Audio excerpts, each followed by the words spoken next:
Welcome everybody to the Webinar Talk Show. I'm Liz Green.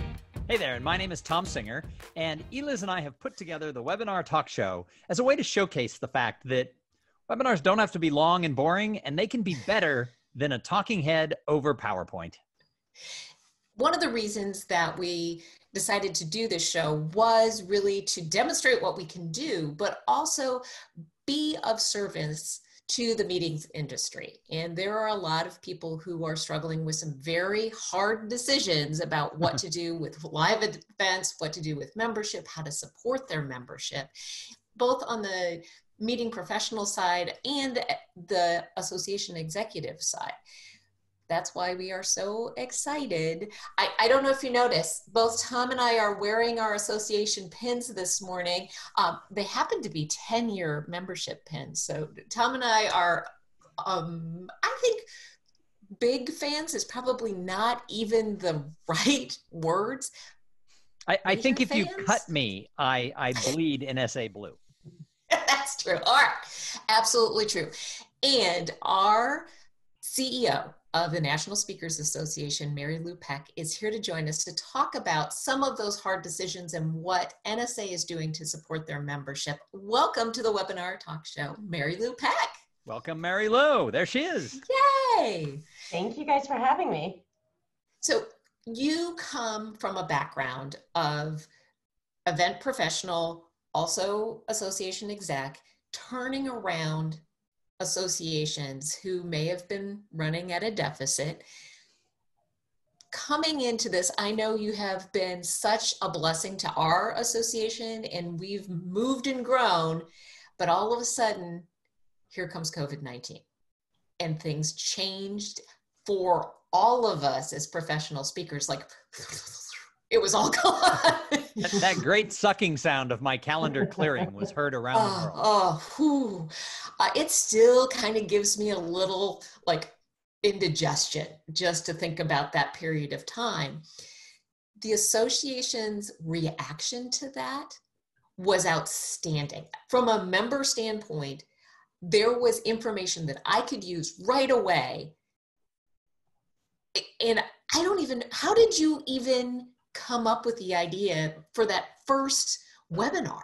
Yeah, that was like a week into events being canceled. And all of a sudden, NSA put on a webinar that had, several experienced people who'd been through downturns before, but the information was fantastic and real. Yeah, so we're super, super fortunate at NSA that we have a very active and engaged membership base. So anytime there's anything we need, I can reach out to members, people like yourselves, and they say yes before I even finish asking for what I need. So we are more fortunate in a lot of associations in the fact that we do have that engaged membership base. Obviously, COVID had a drastic impact on our members, professional speakers. And there's all these reports on the meeting industries, but speakers often get lost. I look at them like they're the last supplier in the supply chain, right? Which means they're the very first to be affected. So our speakers were building out their business without warning, without a lot of foresight or knowledge. Like all of a sudden their revenue just stopped. It didn't like drizzle down, it stopped. Nope. So we knew, like, just taking that into consideration, we knew our members need to understand, how do you financially prepare? What are some things you can do now? How do you pivot your business? And we looked at our membership base, and we had people like Barry Banther, who has turned around associations. He's led turnarounds and he's led boards that have done turnarounds. So he was able to provide a lot of information on financials, on liquidity, on things actions you can start taking now. And then we had the amazing Randy Gage and Jay Bear, who know how to switch to more digital, how to market, how to package your products. And then our president, Anna Layada, who had done a couple of interviews with some meeting event professionals to talk about like what maybe this would look like. So we got all of them. And again, as soon as I asked them, it was, yes, absolutely, I'm there. 2 days later, we were doing the webinar, and now we've put together a series.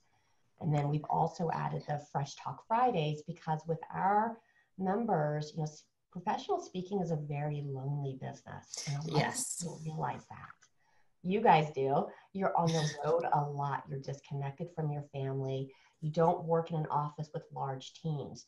So we realize part of dealing with COVID and what's going on, there's a big emotional component of that too, and a feeling of being disconnected. So community is really important. So that's what Fresh Talk Fridays is about. So we've got one member for each Fresh Talk Friday that is just facilitating a conversation. Nice. And then we have our, obviously, like most associations, a resource page where we put some links to some SBA stuff, past recordings, and things like that. And then last week, you guys held a town hall where you sort of updated the membership about sort of the state of the industry and the state of the association and what was going to go on with our big conference. Because like all associations, the conference is often that centerpiece of the year. And our conference is scheduled for August. And you did a really good job of updating everybody as far as the changes that our association was going to make to, not only try to move forward with the conference, but also to make sure that we were providing the proper amount of education and learning for the people who would be participating, whether it goes live or not. So how did the town hall come about? So we do town hall within 6 weeks from every board meeting, because again, we do have a very active, engaged membership. It was clear that our members needed to hear from us, and we have a wonderful board of directors. We have an excellent finance committee and an amazing executive committee. And so we were hearing from them as well too, like, hey, our members need to hear, let's have a town hall. So we had the town hall in April. We're going to have another one in May and another one in June, just until until COVID we start seeing some containment with COVID. I think it's gonna be really important just to keep our members up to date. So when we went to town hall, the only thing we were providing was a high level update on influence. We wanted the rest of the time to be questions from our members. What did they want to know? What are they curious about? And to be clear, Influence is the name of our big annual conference. Mm-hmm. So a lot of associations have just sort of like freaked out. Like, what do we do? And they sort of just said, okay, we're going to shut down the conference and we're going to go virtual, but they didn't really know what that meant. And I've talked to a lot of my clients, and I've participated on a lot of webinars and other broadcasts where they just sort of have that talking head, as if they were doing a conference. Now, it might be because, our membership is professional speakers. We've seen a lot of things, but I think what NSA is doing with our conference is industry leading. I think it's thought leadership at its best. So could you talk a little bit about sort of what NSA has decided to do, and how is this possibly a roadmap for other associations who are trying to figure out if they have a conference in the fall or early next year that may or may not be able to happen? How can they get the most out of that for the association and their membership? Sure. So to your point, we're very fortunate that we have professional speakers. And when we talk about speakers, it's not just somebody who gets up and just imparts knowledge and walks away, right? There is an art to speaking.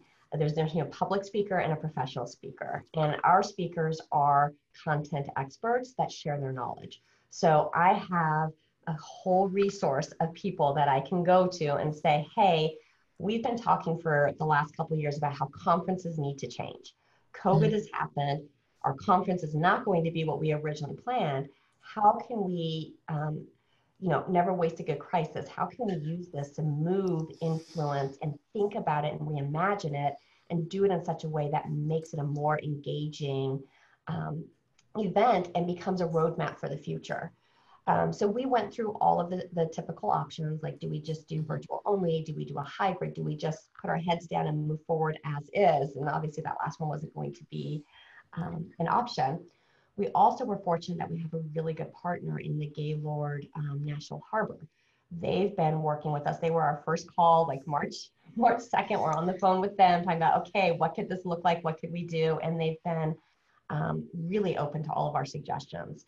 So working with the influence co-chairs, working with the executive committee, and working with some other volunteers, we decided we are moving forward with a hybrid experience for influence. because I talked earlier about our, the speaking profession is a lonely profession, community is very, very important for our members. Mm-hmm. So part of decision making is looking at what do your members want and what do your members need. And we've got a huge portion of our members that are saying, whatever you can do to get us together personally, please do. So provided it is safe, we're going to hold an in-person event. But what we're doing is influence starts now. So next week, we're starting the virtual portion of influence, where we're having 2 virtual sessions each week, one on Monday, one on Thursday. And that will culminate in a 3-day live event, hopefully in person. But if it's not safe to come together in person, we will come together virtually.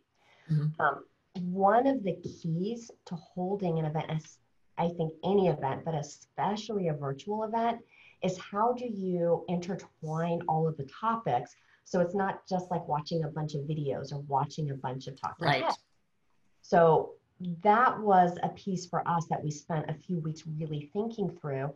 And we have you two coming in to moderate that entire event, and come up with different formats so that there will not be back to back the same format.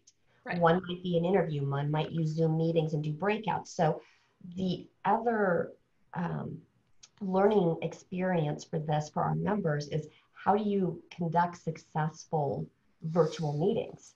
So it's not just a talking head and just being lectured at, right? So there's just so many dynamics and dimensions to it, but the goal is to have this be experiential learning where you're immersed in the influence experience.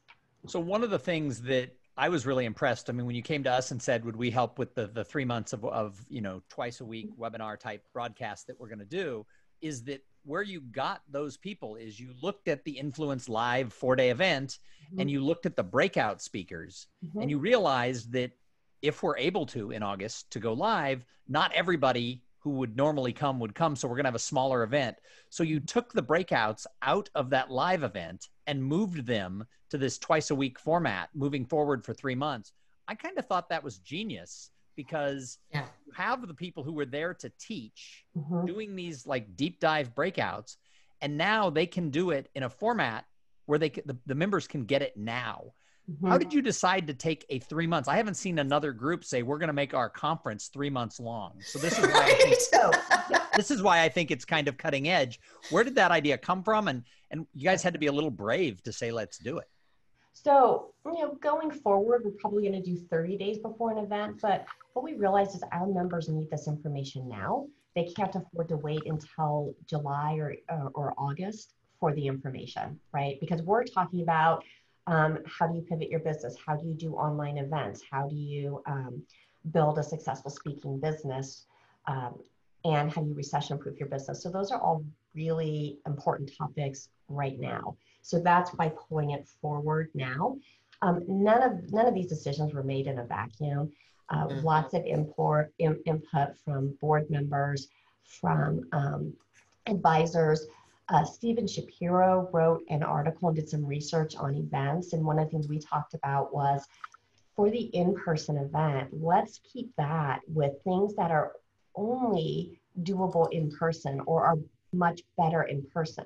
If somebody's just going to get up and lecture or talk at an audience, that can be very valuable, but you don't need to be in person for that. That could be virtual. That could be a video ahead of time. And he's doing some really innovative things in the conference arena. What I find fascinating, and Tom and I have been on production calls for those virtual sessions that'll start next Monday.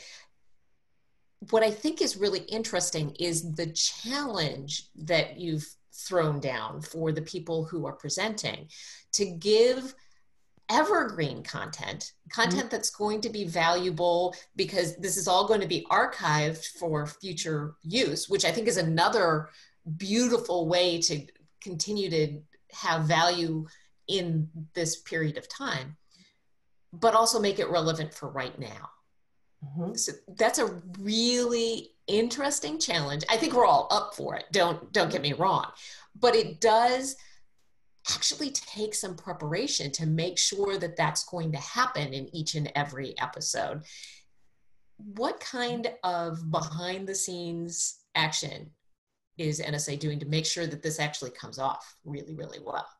Sure. So there are, again, a lot of moving parts to this. One of the things that associations face that is unique to associations versus like other companies is we have so many stakeholders. So things that might take an individual, they could make a decision and execute it the next day.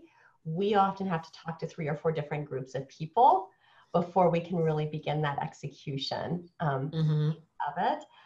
So lots of conversations, lots of Zoom meetings. I mean, that's pretty much my life right now, from morning till night, is being on Zoom calls with people.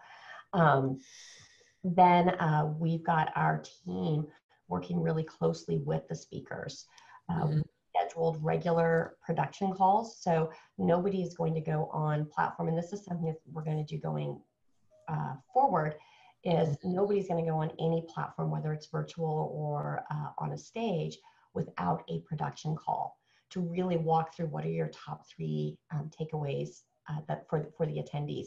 How are you planning on doing that? How could we do this maybe a little bit differently? How can we encourage interaction? And just facilitating those conversations. Again, we're really lucky we have professional speakers. Right. And this is their job. This is what they do.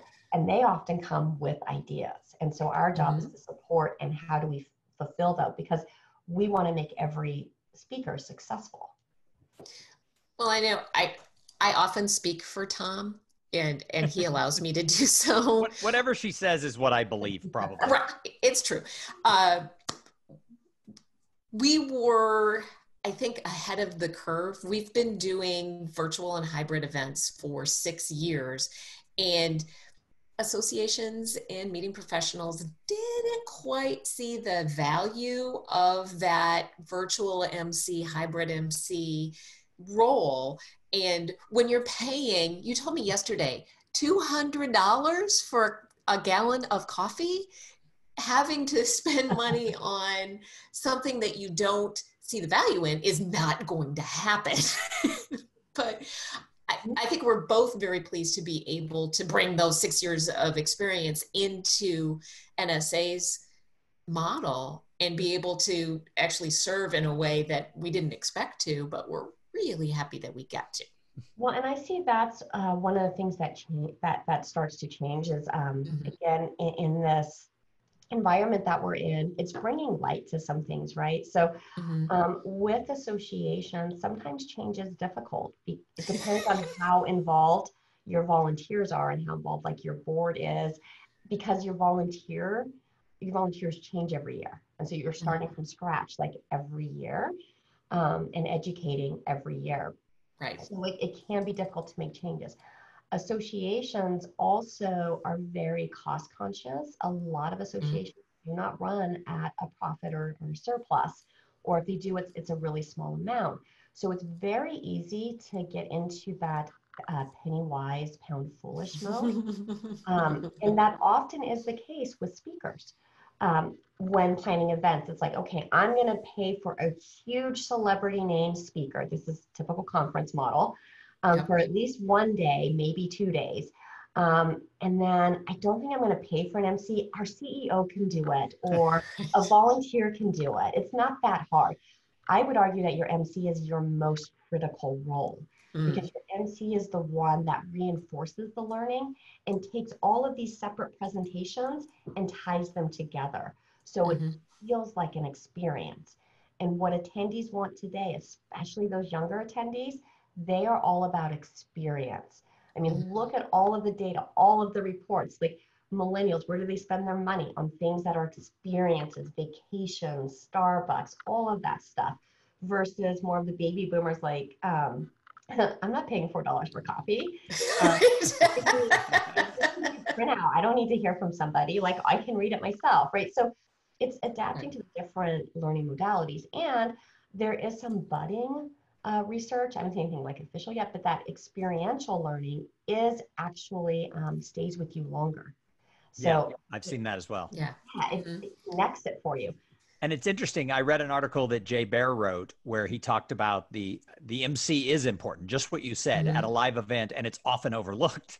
But it's very important to make a live event great. And his argument was, in a virtual setting, it just might be more important for all of those reasons that you said. Because an example that a friend of mine gave was, he said, imagine if you were watching the Today Show and it was just a bunch of segments without any context. If you didn't have, you know, Savannah and Hoda and sometimes Kathy Lee in there giving you sort of the context of what you're leading up to, what you just saw, it's just a bunch of video clips. And we've seen that with the Academy Awards. Eliz and I have talked about this. The last 2 years, they opted for political correct reasons to not have some comedian be their MC, and they went without an MC. And what they got was a much more boring, it ran on time because things just happened, but it was more boring and their ratings were down. So the broadcast model of having someone host your show, I think you're right. It's really important. Agreed. And the other thing that does come into play is like what came into play with Academy Awards. It's all about risk mitigation and risk reduction, right? But it's got a balance, because to have something great, there is always some level of risk associated with it. And part of it is just level setting and framing it for the attendees and for the audiences. So Mary Lou, you've made some decisions for your live event for this year that are massive. We're doing away with what's called the Cabin Institute, which is our sort of entry-level speaker learning day. And we've done away with the youth program that for many families of NSA members is the highlight of that influence experience. And there's really good reasons why that's done, but there's got to be risk from your standpoint as the staff and the organizing committee and everything else to announce we can't do it the way we've done it before. If we're fortunate enough to be able to have a live event, it's going to be a day shorter. These ancillary things aren't happening, and we just have to get through it. How has that been received? Overall, it's been received pretty well. I think it's about being transparent and talking through the decisions with people, which we did in the town hall. And the point I made in the town hall is, because our audience has a lot of, comes from a lot of different backgrounds. I've got people on extremes, people telling me, whatever you do to hold that live event, you hold that live event. Right. I will be there. And if you don't hold it, I will hold it. And I've got other people saying, oh my God, you are so unethical. How have you not canceled Influence yet? You're going to put me in danger. So I've got those both extremes. So no matter what decision we make, we are not going to make everybody happy. So we've got to look at what is in the best interest of our membership and of the industry. And we have to make those decisions, respectfully listen to the other viewpoints, and try and understand where they're coming from. But at some point, we've got to turn down the noise and focus on how do we move forward, because trying to make everybody happy is how you end up with mud. It's just like when you want to paint. If you get everybody's input, no, it should be red, it should be purple, it should be green, it should be yellow. Combine it all, you end up with brown. And all the time. Things are overly compromised to the point that they're watered down. So it's always starting with, what is the goal? What is the intent? And making sure that everything lines up to that. And are we achieving this goal? And the goal for Influence is to lead the speaking profession, to be the conference and event for speaking professionals, and provide professional development for working professional speakers. So if we, representing speakers, are trying to help lead the event and meeting industry back online and really espouse the importance of events, for us to cancel an event 3 or 4 months out, right, because we're uncertain, that is not walking. That makes a lot of sense. Makes a lot of sense. Having been on some of these calls where, you know, there were painful decisions that needed to be made. One of the things that I have appreciated over and over again is the focus on what the members need right now and in the future. And the ability to look at what's happening right now. Yes, there are some bad things happening, but it is an opportunity to really reinvent what happens at that conference. And maybe it isn't 3 days, it's a month. It's, well, this year it's 3 months. I appreciate that innovation. And when you're talking about leading the profession, that's exactly what needs to be done. Yeah, and we have to try some things, right? And so if we don't fail at anything, we're not trying hard enough. So oh yeah. Right. And I think you got to be brave to try new things, but it's the only way that sort of greatness can happen is if you throw away the mold. So before we kind of wrap up here, what advice do you have for the association industry, if you will, and the subset of meetings industry? Because there's a lot. I talk to people every day. There's a lot of people out there who don't know what to do. Right. Yeah, I would say the first thing is to try not to make decisions based out of fear. And that's very hard when you turn on any sort of news, whether it's through your social channel, it's through your TV, it's through the internet, whatever. Like our news is now entertainment. It's not news, and it is completely fear-based. And so make sure that you're in a calm place and reduce those feelings of anxiety when you're trying to make a decision. Think through what do your members need now and what do your members need in the future. There might be some things that you might do now that is just short term because your members need it right now, but plan it to be short term. Like these Wednesday weekly virtual live interviews and the Fresh Talk Fridays that we're doing for our members, that is short term. That's to help through the COVID crisis. Looking at influence, we know we need to change things this year. What can we put in place this year that is a sustainable change for future years? Right. Talk to your members, talk to your industry partners, the hotel, the AV company. They're all working with multiple other associations, right? And talk to other association leaders. What works for one association may not work for another. It depends on your members and your membership base. That is fantastic advice. As always, our time goes so fast. I really appreciate you spending time with us today, because I know for the rest of the day, you're going to be on Zoom call after Zoom call after Zoom call. So thank you for spending your day with us. We really appreciate it. Yeah, and thank you very much for all that advice, because I know that I have 5 or 6 clients in the association world who I'm going to share this interview with, because I think that you shared things that will help people put things into perspective. So thanks for your transparency. Well, thank you. And thank you guys for all you do for NSA and for what you're doing for the industry right now. It's sorely needed. Well, we would like to do what we do for a lot more people. So if you're interested in having a talk show format for your virtual event, or as we go back to live events, a hybrid piece of your event, Tom and I would just love to talk to you. You could find us at webinartalkshow.com. And if you like what you're seeing, like us on Facebook at Webinar Talk Show.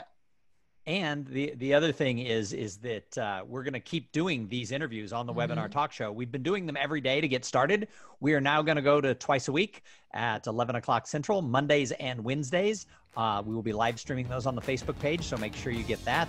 You can also go back in the archives and watch the 9 previous interviews we did for Mary Lou. They're all awesome, just like this one. Indeed. We look forward to seeing you next week. Have a great weekend. See you soon.